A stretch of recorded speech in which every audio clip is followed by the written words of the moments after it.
mind. Oh,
gian của sản xuất.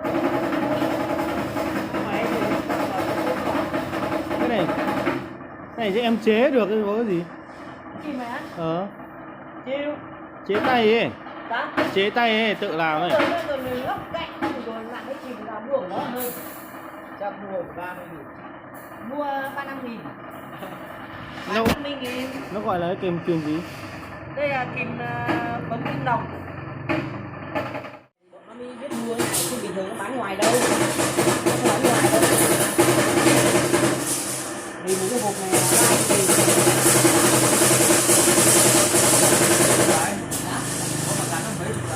Đâu, biết đồng là chỉ gắn được 6-7 cái thôi. Nó có giá của nó ấy. Lần này nó sống điên nó chả lấy được hàng sang á. Còn bây giờ iPhone là đắt lắm. Nó tầm mấy tháng. Ở tháng 5 thì người ta nghỉ bố rồi không tham gia gì. Cái gì? Lấy kim ban uống cái này. Bây giờ ban Nhưng mà cái đấy có là mua bao giờ?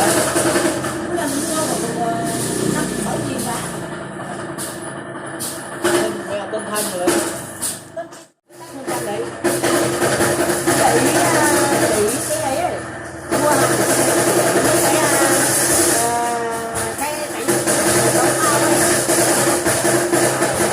trang nào đi cửa hàng áo uy tín nó được nhiều. Bọn ấy nó khác Việt Nam mình. Nó cho người bình luận luôn mà. Ví dụ đánh giá xếp loại cửa hàng luôn.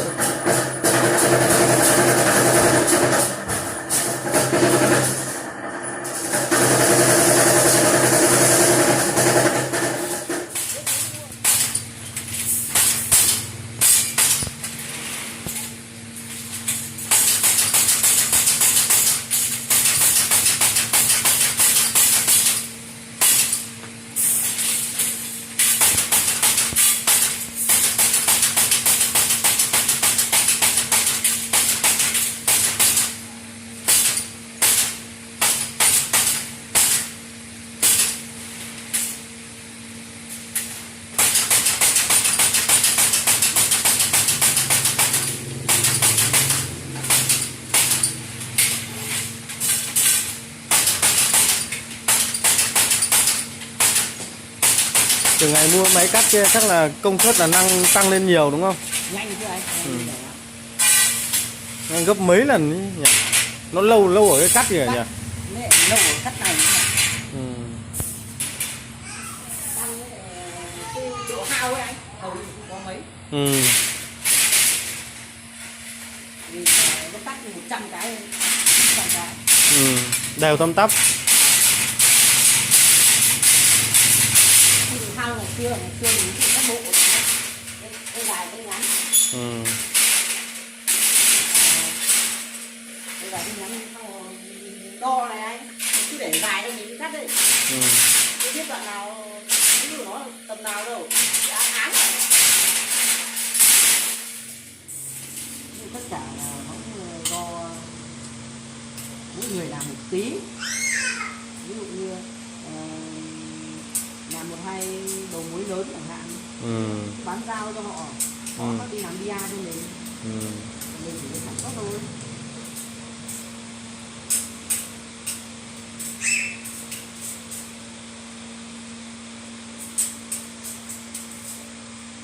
Cái làm này, ở trên Nam Bằng trái làm này. Không, làm gì có. Cái này có những quả kinh tế mà. Ngày nào này cái gì cả ăn? Ở đây ăn cơm đi đâu thì đi. Không để cái ký hợp đồng với mình. Forever, or to never mind. Oh,